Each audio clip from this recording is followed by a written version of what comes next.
To finish that last statement, a big thing of Gatorade and a big thing of water. I just suddenly like felt the need to be hydrated, but I am one to automatically lock into fasting when I need to feel closer to God, when I like need to purge my system, when I need to hear clearly. So because this is a part two, now I can say once again, y'all see how those blockages show up. I gotta post this as a two-part now. That wasn't supposed to be the case, but I've been telling myself, Aisha, you need to get an external hard drive so you have more space for your computer and you don't have to worry about this. Aisha, you should probably get that video editor that you used to use for your wedding videos and your music videos that you used to make for people. Yes, y'all, I was a music video director. I had to edit and all that stuff afterwards. I didn't realize till the other day when my daughter was like, hold on, weren't you a makeup artist? I was like, yes, I was. She was like, dang, your side quests have been crazy. I didn't realize that because I wasn't looking at myself in my own life. So I'm like, yeah, I guess so. This whole time I've been striving to do the things Snoop Dogg does. Like I want to do everything, no limitations, the freaking most. That's where extra rising came from, right? But I didn't realize, like, hey, how many jobs have I had? How many different, like, no, it was already happening. So in this case, it was like, Aisha, there are certain things that you have been telling yourself that you need to do that you have been working against or not listening to. Now, this could be a repercussion of you not feeling like other people listen to you, so you don't listen to you, which is a childhood pattern from nobody understanding the unique way in which you express yourself. Ugh, don't you love how you have to psychoanalyze yourself as soon as it comes up so you can pull it apart? Yes, but it is time that I listen to myself because everybody else's intuition about me is typically off. Now, about 2 months ago, I was going to get myself a new laptop so I can start using the editor and doing all those things. But the unequally yoked person that I am currently sharing my household with told me that was a bad idea. Now, while you're doing this, while you're going through your own blockages and you are being led and you are developing your relationship with God one on one, don't let nobody else come in on that. Unless somebody is reinforcing what you already heard, don't do that. So, oh, as a matter of fact, I get to use this as an astrological moment. Let me pull this up in the background while I'm explaining like this old story to you guys. So, once upon a time, I was almost 500 pounds, right? It was a horrible time. And now, keep in mind, I've been a side character in my, excuse me, existence this whole time. So I was just sort of rocking with it. Like I knew what size I was, but I refused to look in the mirror. I could only shop it. Again, like with wedding photography, you couldn't tell me I was 450 pounds because while I was in there, I was so inspired by my job. I'd get on the ground, I'd be moving everywhere. Like it was like my body did not matter because my spirit loved photography and the energy of love and just capturing that for people, right? But when it came to, oh, am I gonna put myself in my feelings? I swear, every time I used to watch 600 Pound Life, which is the way I was shaming myself into losing weight back then, and they'd be crying on camera, I'd be like, yo, I don't care what nobody says. I don't care how big I get. I'm not fitting to cry about being fat. I ate that shit. I'm gonna take it like a G, right? But something tells me, like, no, when I finish losing the weight, I'm gonna cry like a motherfucker because, yo, this was really hard. So, just the day to day life, like when my kids wanted to go do something, and in this example, we were going to Six Flags, right? Six Flags is huge. It's especially huge when you are huge, right?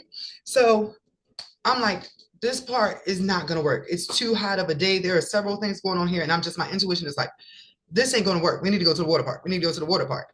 But because the person that I was with was more aggressive, he has Aries placements. I don't have any of that, so I sort of just shut down.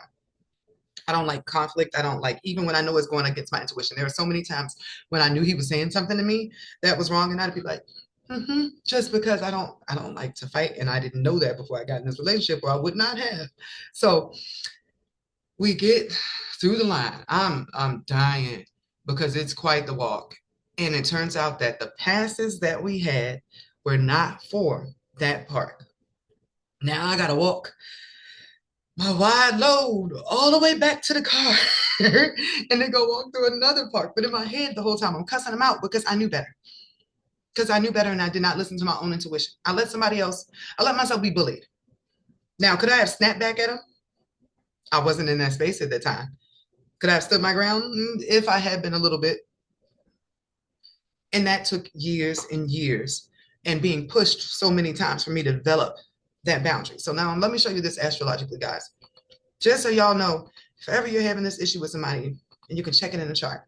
So oppositions, ops, right? Now in the real world, ops is like your enemies, right? In your chart, oppositions are things that are frictions, energies that are working against your energy. I am going to put mine on the inside so that this is easier to be understood. And I have a million trillion asteroids on here that are like whatever. That'll make this more confusing. So put me up here. As if I had had astrology earlier in life, I would have had something to validate what I was already feeling. I didn't trust myself.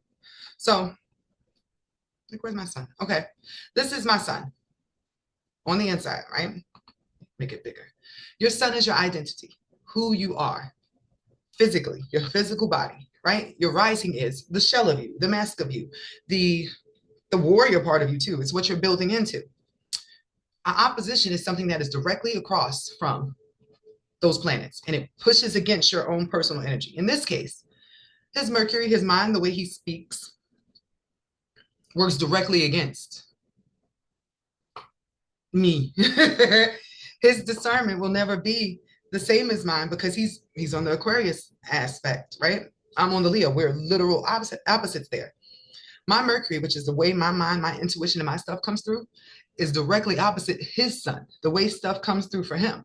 So while he's getting a message about something that pertains to him or his particular way of life, it'll get projected, or you should do this or this, but we're not even receiving energy from the same channel. It's blocking my development, or it was blocking my development. I had to go through that lesson without any of this astrology stuff, which most of us do, because you have to figure it out on your own. So what did I figure it out on my own? I don't have them issues with him no more.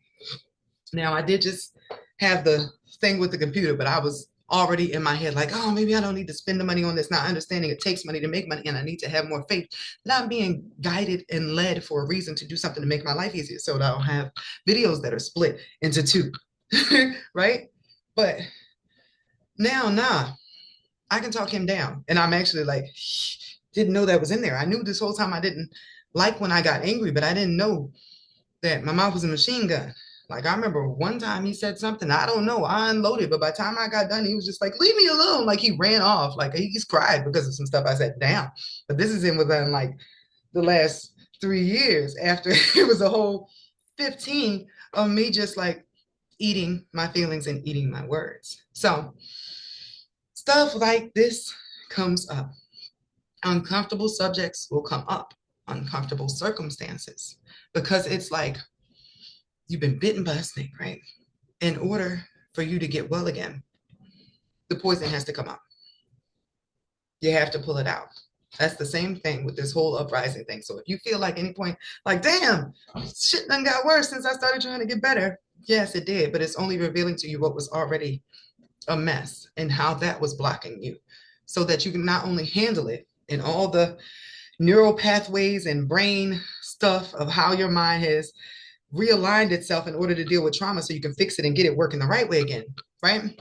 But so you can have some sympathy, empathy for yourself, and why you were feeling, why you had anxiety, why you had depression, why you self-sabotage, why you did A, B, C, and D that were all working against you. It's because at some point, your brain was working against you. Your mind develops during childhood, and it pretty much stays in that way until you take the time to rewire it, which is what we're doing during this Uprising series. We are rewiring your mind, your patterns, your thought set, your spiritual energy, so that you function better and get what you want during your time here, so you don't have to feel like an outcast in your own story. So I'm gonna go ahead and post this in 2 parts just to demonstrate that I am being used by the Most High to show y'all something. So y'all have a good day.